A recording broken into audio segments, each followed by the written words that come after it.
and the Timor-Leste.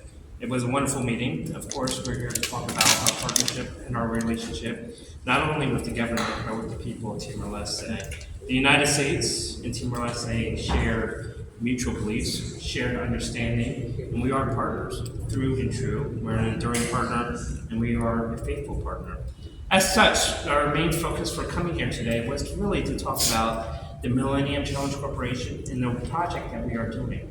It's the water, sanitation, and drainage project, as well as an education project, which is called Talent. These projects are valued at over $420 million by the United States. The program.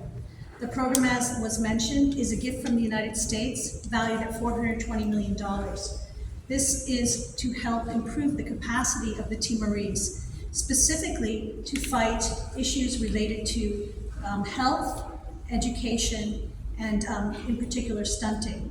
This is because it's very important to help people to improve their ability to grow and to engage in the world with the capacity that most people would have when they have good health. So what are we doing? We are trying to set up a sanitation and wastewater treatment plant, which will clean the water of Dili and also support the disinfectant of water in Dili, as well as in 4 other municipalities with additional partners. The Asian Development Bank and the World Bank, they have loans to support water supply. Janela informação ba emohoto, atau ten informação atual dia kliu, kita haluha, hane yang botão subscribe, like, halo comentário, no fahe tutang ba media sosial hotu.